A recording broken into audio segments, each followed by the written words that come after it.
कहानी वह अजनबी। भाग 2। बगीचे में लगा मोगरा अपने पुष्पों की खुशबू हवा के जरिए ऊपर तक फैला रहा था। आकाश बिल्कुल साफ था। उजियारी रात होने की वजह से सभी जगह चांद की चांदनी छिटकी हुई थी और नीचे की कोलाहल से बिल्कुल विपरीत ऊपर शांति का वातावरण था, जो मन को काफ़ी सुकून दे रहा था। निहारिका और सारिका में काफ़ी देर तक इधर उधर की बातें चलती रहीं। काफ़ी लंबे समय अंतराल बड़ी मुश्किल से निहारिका दीदी ने अपनी परेशानी का जिक्र कर पाई। दीदी, एक अनजाना सा लड़का रोज़ मुझे घर के बाहर खड़ा होकर घूरता है। मेरा आना जाना मुश्किल हो गया है। क्या करूं? क्या कुछ अनाप शनाप बोलता है तुझे? परेशान करता है? पुलिस में रिपोर्ट लिख दूं? दीदी ने उग्र होते हुए कहा। दीदी बहुत तेज तर्रार थी, निहारिका के बिल्कुल विपरीत। नहीं नहीं दीदी, ऐसा कुछ भी नहीं, बस देखता है। जहाँ जाती हूँ वहाँ पहले से ही मौजूद रहता है। परसों माँ के साथ मंदिर गई तो वहाँ खड़ा मिला। अपनी सहेली के बर्थडे पार्टी में रेस्टोरेंट गई तो जाने कहाँ से मेरे सामने की सीट पर बैठा मिला। उसको मेरे बारे में सब कैसे पता चल जाता है कि मेरे जाने के पहले ही वह वहाँ पहुँच जाता है, यहाँ तक कि बाज़ार में भी। माँ से क्यों नहीं बताया? दीदी ने प्रश्नवाचक दृष्टि निहारिका पर डालते हुए कहा। माँ से कहने की हिम्मत नहीं पड़ती। कहती तो शायद माँ उल्टा मुझ पर ही नाराज़ होने बैठ जाती, उसने मासूमियत से कहा। दीदी ने उसे के डर को भगाते हुए कहा, चिंता मत कर, यह लड़कों की फितरत रहती है। जहाँ अच्छी लड़की देखी नहीं कि उसके पीछे पड़ गए। तू तो अपनी पढ़ाई में मन लगा, मेरे होते हुए तेरा कोई बाल भी बांका नहीं कर सकता। दीदी ने निहारिका के माथे को चूमते हुए कहा। निहारिका के मन की कुंठा निकल गई थी और वो हल्की हो चली।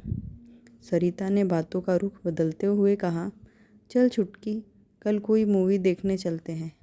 निहारिका ने तुरंत खुशी के मारे सिर हिला दिया। दूसरे दिन माँ से अनुमति लेकर दोनों फिल्म देखने चल दी। माँ से भी कहा पर माँ ने मना कर दिया, यह कहते हुए कि ना बाबा ना, फिल्म जाऊंगी उतनी देर में घर के कितने काम निपटा लूँगी। और फिर वही पुरानी हिदायत देते हुए बोली, और हाँ, नज़र नीची करके जाना, भरे बाज़ार में अपना घर है, वगैरह वगैरह। हरदम की तरह माँ की बातों को सिर माथे पर रख कर दोनों बहनें बाज़ार निकल गईं। पीछे से छोटू पिक्चर जाने की ज़िद करने लगा तो माँ ने पढ़ाई का वास्ता देकर उसे पढ़ने बैठा दिया। पिक्चर कुछ निकल भी गई थी। दोनों जल्दी जल्दी अपनी अपनी सीट पर बैठ गईं। जैसे ही इंटरवल हुआ, सामने उसी लड़के को देखकर निहारिका चौंक पड़ी। दीदी, यही है वो लड़का जो रोज़ मुझे देखता है। वो हमसे 2 सीट आगे बैठा था। निहारिका चौंक पड़ी। एक लाइन छोड़कर दूसरे नंबर वाली सीट पर निहारिका ने हड़बड़ाते हुए कहा, अच्छा वो घुंघराले बालों वाला, देखने में तो अच्छे घर का दिख रहा है और हरकतें ऐसी, उसके इश्क का जुनून उतारूं क्या? दीदी ने गुस्से में कहा। नहीं दीदी, छोड़ो, क्या कहोगी? दीदी ने फिर से वही बात दोहराई। चल छोड़, फिल्म देखते हैं, डरने की कोई बात नहीं है, मैं हूँ ना। इंटरवल ख़त्म हो गया और अंधेरा छा गया। दोनों फिल्म देखने में मशगूल हो गई। फिल्म छूटी तो फिर कहीं नज़र नहीं आया वह लड़का। दीदी तकरीबन 20 दिन रुकी। इस बीच वो लड़का लगातार सड़क के किनारे खड़ा दिखता रहा। दीदी भी कई बार उसे खड़ा देखा। खैर, दीदी वापस अपने ससुराल चली गई।